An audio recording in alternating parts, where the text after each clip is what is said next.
L'auto-hypnose, c'est compliqué. Vrai ou faux?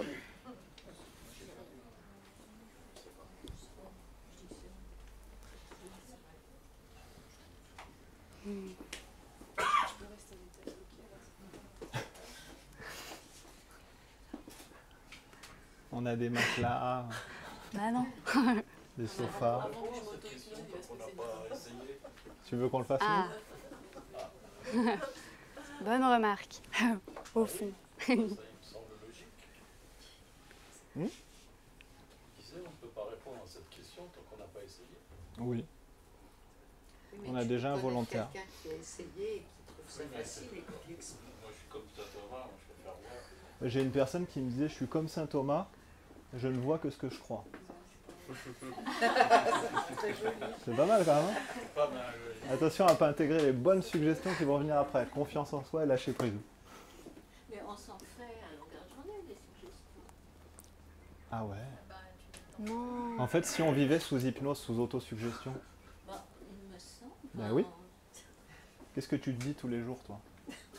Bah, je me dis. Simone est géniale, toi tu dis Anne-Marie est géniale. Voilà, bon, c'est bon. C'est positif pour vous. Qu'est-ce que vous dites chaque jour de manière insidieuse? J'ai passé une journée de merde, c'est comme hier. Non. Super belle journée, super conférence. Ça, c'est de l'autosuggestion. Qu'est-ce qui se passe quand quelqu'un se répète des choses sous auto-hypnose, à votre avis? Il radote, ok. Et à force de radoter, qu'est-ce que ça fait? Ça modifie et ça prie non. Mais carrément, ça s'ancre profondément et durablement. Alors la réponse, c'est faux. Même si effectivement, tant qu'on n'a pas essayé, on ne peut pas vraiment savoir. Mais en tout cas, quand on essaye, on se rend compte que c'est quelque part assez simple. Un peu comme la question d'avant, c'est un apprentissage, et c'est du travail, et c'est de la pratique. Et en atelier, en fait, en seulement 2 jours, on pose encore une fois le cadre de sécurité physique. On fait ça dans un endroit sécure, en tout cas au moins dans les premiers temps, le temps de voir comment ça fait. On pose les fusibles. Bertrand, elle en parlait tout à l'heure. Vous ne prenez que ce qui est bon pour vous. Et puis en auto-hypnose, comme c'est plutôt orienté développement personnel, c'est aussi des fusibles comme, en cas d'urgence, je peux revenir au conscient ici et maintenant en 1 seconde. Ou alors, je reste concentrée sur uniquement le présent et le futur. Et ensuite, on va apprendre à, encore une fois, les mécanismes de fonctionnement de l'inconscient, et surtout apprendre à finalement comment s'adresser à l'inconscient. Un exemple. L'inconscient, on s'adresse à lui de façon positive. Alors, je ne vais pas vous demander de penser à un citron, parce que ça, on le demande tout le temps en exemple. Je vais plutôt demander de ne pas penser à une licorne. À quoi vous pensez? Un citron. Un rebelle. Moi, je pensais à une licorne avec une tranche de citron sur la corne.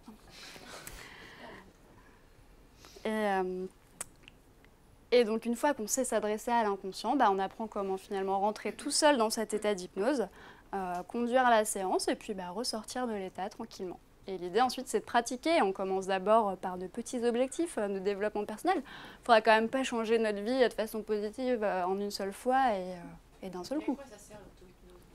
Alors l'auto-hypnose, ça sert à aller explorer soi-même ses propres ressources. En fait, on est autonome, on n'a pas besoin de quelqu'un en face pour finalement nous permettre de nous développer. Ça marche sur des objectifs de confiance en soi, lâcher prise, par exemple, la gestion du stress, la gestion des émotions et même la gestion de la douleur. Et par exemple, on peut aussi apprendre à jouer de la batterie. Ça, c'est ce que fait Bertrand. On peut rassembler toutes ses ressources pour reprendre la course à pied. Ça, c'est ce que j'ai fait. Et maintenant, j'ai une super marque de pantalons sur le mollet pour le prouver. Ouais, si seulement j'y avais pensé avant. Claque des doigts, Véronique. Elle va le faire. Elle va remonter la jupille. Ah ouais, je vous ferai pas la démo de course à pied maintenant. Et ensuite, c'est pratiquer de plus en plus. Et en fait, plus on pratique et plus c'est facile de rentrer rapidement et facilement en auto-hypnose. Et c'est un peu finalement comme la conduite. Au départ, il faut penser à j'appuie sur la pédale, la deuxième pédale, le levier de vitesse, le volant, regarder dans les rétros. Et au final, plus on conduit et plus ça se fait tout seul. Vous ne dites pas à chaque fois que vous conduisez accélérateur. embrayage, vitesse. Non, ça se fait tout seul. Bah, l'auto-hypnose, c'est pareil, à force de pratiquer, c'est de plus en plus facile. Et auto-hypnose, bah là on va juste vous demander, est-ce que vous voulez vivre l'expérience ou sinon on s'arrête là parce qu'en fait on a déjà débordé. Oui, oui On pour va vous laquelle? donc si c'est oui pour l'auto-hypnose, elle va vous faire une induction extérieure et puis vous pouvez vous mettre un ancrage. Alors qu'est-ce que c'est qu'un ancrage? C'est un petit bouton magique parce que ce que vous ne voyez pas, c'est l'homme ici et la jeune femme élégante. C'est ça? Fais gaffe, il y a son mec derrière. Hein. La jeune femme élégante, ils ont des ancrages sur eux. Ça pourrait servir à quoi un ancrage? Ça s'ancrait. Oui. Éviter de dériver. Ouais, à cadrer la notion de temps, ça peut permettre d'avoir plus confiance, ça peut permettre de faire d'autres choses. Qu'est-ce que vous avez envie de faire avec votre ancrage auto-hypnotique? Exemple, j'appuie sur mon bouton. Non, ça c'est pas pratique. Je suis en transe. Vous avez l'impression qu'elle est en transe, Marie? Non. Vous avez l'impression qu'il est en transe? Non, vraiment. Pas vraiment sur quoi? Comment on sait quand quelqu'un est en transe s'il a appuyé sur son bouton magique avant la conférence? Parce qu'on le connaît. Parce qu'on le connaît. Donc, tu leur parles d'ancrage et tu fais l'induction? Choisissez un ancrage physique. Quelque chose que vous pouvez appuyer quand vous avez besoin pour rentrer en auto-hypnose, en toute sécurité. Ce serait Un geste que vous ne feriez pas naturellement au quotidien. Un geste Exemple? différent des gestes du quotidien. C'est par exemple si vous avez l'habitude de vous tenir le bout de l'index. On ne sait jamais. Choisissez autre chose. Est-ce que tout le monde a choisi son ancrage? Prenez quelque chose de simple et que vous ne fassiez pas, tous les jours. Exemple, ça, ou ça, ou ça en tirant pas trop fort. C'était des bouts d'oreilles. C'est bon? Chacun en a? Super, alors en même temps que vous m'écoutez parler et que finalement chacun prend la position la plus confortable possible sur ses chaises, vous allez tout simplement, je vais vous inviter à imaginer un lieu, un endroit qui pourrait être réel ou bien imaginaire, un endroit qui pourrait être intérieur ou extérieur, en fait un endroit dans lequel tout simplement vous vous sentez bien, peut-être le meilleur endroit où vous puissiez vous trouver. Et à mesure que vous m'entendez parler, je vais en fait compter de 10 jusqu'à 1. Et à chaque chiffre, finalement, vous rentrerez de plus en plus profondément dans cet état d'hypnose. Et finalement, quand j'atteindrai le chiffre 1, vous serez pile à la bonne profondeur de transe, celle dont vous avez exactement besoin pour profiter au mieux de cette expérience. En fait, la notion de profondeur, elle est plus ou moins importante, voire même elle n'est pas si importante que ça. Un monsieur dont j'oublie tout le temps le nom comparait par exemple cette profondeur à celle de racines de plantes. Et finalement, quand on imagine par exemple un grand chêne déjà majestueux finalement, il a des racines qui sont profondes, mais finalement si on compare avec en fait plutôt une carotte, Corelle, plutôt des petites racines comparées au grand chêne, mais finalement, quand on regarde d'un point de vue proportion, c'est finalement pas si important cette histoire de profondeur. Et si la carotte avait les racines d'un chêne, qu'est-ce qu'elle pourrait bien faire? Et si le chêne avait des racines de carotte, on se demande bien ce qui viendrait. Donc finalement, vous n'êtes pas obligé de penser à cette notion de profondeur, puisque quand vous rentrez en transe, c'est finalement de plus en plus facile, dans cet endroit dans lequel vous vous sentez bien, de vous sentir de plus en plus détendu et prêt à profiter pleinement de cette expérience finalement. Et quand je vais commencer à finalement aborder le chiffre 10, vous pouvez tout simplement vous sentir de plus en plus détendu et à chaque inspiration finalement, comme tout à l'heure, laisser la détente envahir tranquillement le corps et l'esprit. Et je ne sais pas si ça va d'abord commencer par le corps ou plutôt par l'esprit ou l'inverse. En tout cas, vous sentez de mieux en mieux dans cet endroit où finalement vous sentez tellement bien que c'est finalement facile de se laisser aller et tranquillement, neuf, fermer les yeux pour profiter pleinement de cette expérience. Et finalement, peut-être que ne fermez pas les yeux forcément tout seul consciemment. Peut-être que les yeux peuvent tout simplement devenir avec les paupières de plus en plus lourdes et 8 tout simplement au fur et à mesure que finalement vous acquiescez ou peut-être les yeux sont déjà fermés. Laissez tranquillement les yeux se fermer.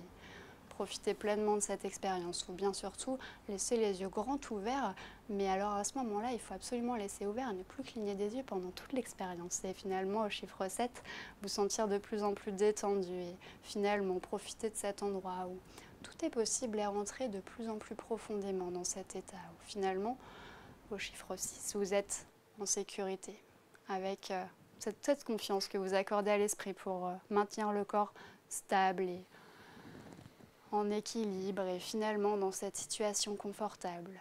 Et peut-être à 5, à chaque inspiration qui se fait finalement de plus en plus profonde et agréable, tout simplement laissez aller dans cet état où tout est possible et finalement vous prenez uniquement ce qui est bon pour vous, au présent et pour votre futur.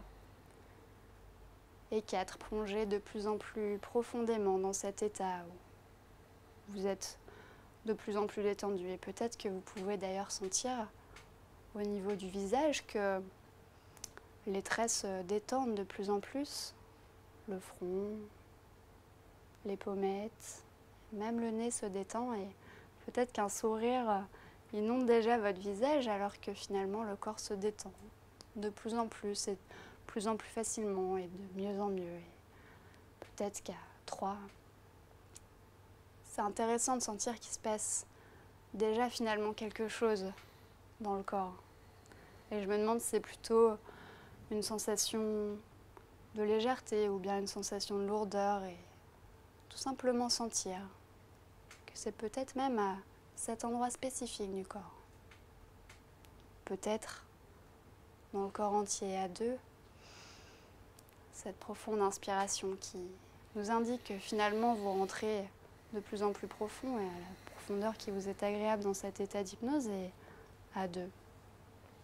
Plongez de plus en plus et de mieux en mieux et vous sentir tout simplement de plus en plus détendu et apaisé et finalement prêt à prendre de plus en plus confiance avec peut-être même la tête qui penche et toujours dans cette situation confortable, éventuellement peut-être sentir qu'il est possible même que la tête, tranquillement, puisse se relever pour être vraiment à l'aise et profiter confortablement de cette expérience. En tout cas, à 1, vous apprêtez à finalement appliquer cet ancrage qui vous permettra de retrouver toute la confiance dont vous avez besoin pour accomplir vos objectifs et lâcher prise ou encore autre chose. Et en tout cas, permettre quand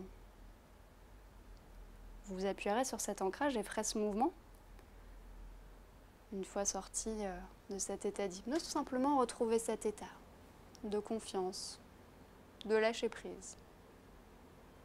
Cet état de bien-être, c'est ça. Et au moment où vous appuyez, je vais simplement vous demander d'imaginer le moment de votre vie où vous êtes senti le plus confortable, le plus confiant et le plus à l'aise. Et finalement, au moment où vous étiez le plus libéré, où vous aviez totalement lâché prise. Et vraiment d'imaginer ce moment, de le voir, peut-être même d'entendre les sons qui se passaient dans ce moment et de ressentir cette confiance, ce lâcher prise et ce bien-être. Et d'appuyer sur cet ancrage finalement qui vous servira une fois sorti de cet état où tout est possible et où les ancrages finalement peuvent s'installer tranquillement à votre rythme, dans la profondeur de transe qui vous convient, pour vous accompagner au quotidien. Car l'inconscient sait ce qui est bon pour vous et au moment où je vous parle, il réagit à sa manière pour finalement vous accompagner.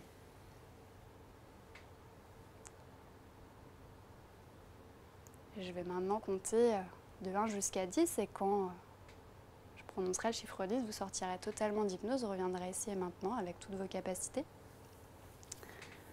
À 1, vous commencez à ressentir finalement vos sensations dans votre corps, peut-être à 2, dans vos pieds, votre jambe droite, votre jambe gauche, à 3, dans le haut du corps, peut-être 4, la sensation de votre corps sur la chaise. Et à 5, vous prenez une grande inspiration, peut-être en bâillant, en tout cas en remuant la tête. À 6, le haut du corps qui bouge et vous reprenez conscience que vous vous situez dans cette salle de l'ICH. Vendredi soir à 7, vous commencez à tranquillement bouger vos doigts, vos bras, peut-être 8, bâiller, 9, finalement reprendre totalement conscience de reprendre totalement vos capacités physiques, psychiques et émotionnelles. Et à 10, pour ceux qui n'ont pas encore fait, sortir totalement d'hypnose, revenir ici et maintenant et ouvrir les yeux. Comment ça va? À vos souhaits.